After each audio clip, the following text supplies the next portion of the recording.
'శంకర్' గత 2 సినిమాలు అదేనండో 'అయ్యిన్ని' మరియు 'రోబో' మంచిగా ఉన్నా ఎక్కడా బోరింగ్ లేకున్నా అనుకున్నంత రేంజ్‌లో అయితే ఈ సినిమాలు సక్సెస్ కాలేదు. అయితే 'శంకర్' కమల్ హాసన్ 90 దశకంలో వచ్చిన సూపర్ హిట్ మూవీ 'భారతీయుడు'. అయితే ఆ 'భారతీయుడికి' సీక్వెల్‌గా వచ్చిందే 'భారతీయుడు 2'. ఈ మూవీ టీజర్, ట్రైలర్ భారీ హైప్‌ని పెంచేసిందన్న విషయం మనందరికీ తెలిసిందే. అయితే అమెరికా, హైదరాబాదు, ముంబై, తమిళనాడులో ఈ సినిమా ప్రీమియర్ షో పడ్డాయి. అయితే ప్రేక్షకులు ఈ మూవీకి మంచి స్పందన ఇస్తున్నారని మనం చెప్పుకోవచ్చు. 'భారతీయుడు 1'కి మించి 'భారతీయుడు 2' ఉంటుందని మనం చెప్పుకోవచ్చు. ఎందుకంటే లంచగొండితనం, రాజకీయ అవినీతితో కమల్ హాసన్ నటించిన ఈ సినిమా సీన్స్ థియేటర్‌లో ఖచ్చితంగా విజయాలు తెప్పిస్తాయి. అంతేకాదు అన్నిటికి మించి సాధారణ సినిమాలో కమల్ హాసన్ నటన అద్భుతంగా ఉంటుంది. డైరెక్టర్ శంకర్ కమల్ హాసన్ పూర్తిగా వాడి పడేశాడని మనం చెప్పుకోవచ్చు.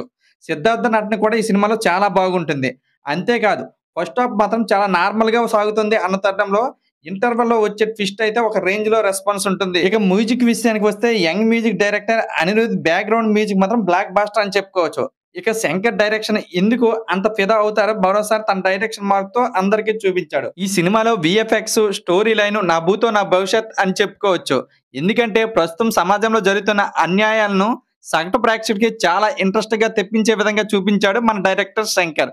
ఇక శంకర్ ఈ మూవీని మంచి కమ్‌బ్యాక్ అని చెప్పుకోవచ్చు. శంకర్ డైరెక్షన్ ఇంత రేంజ్‌లో ఉంటుందని ఎవరు ఊహించకపోవచ్చు. 'భారతీయుడు 1'కు ఏ మాత్రం తగ్గకుండా తీశారు మన శంకర్. ఎన్నో రోజుల నుంచి కమల్ హాసన్‌కు తన నటనను తాను మరోసారి నిరూపించే విధంగా ఉంది ఈ సినిమా. ఇక ఫైనల్‌గా ఈ సినిమా చెప్పుకోవాలంటే ఈ మూవీకి నేనిచ్చే రేటింగు 5కి 3.25. మరి మీకు ఈ సినిమా ఎలా అనిపించిందో కామెంట్ చేయండి. ఈ వీడియోను లైక్ చేసి మన ఫ్రెండ్స్ అందరికీ షేర్ చేయండి.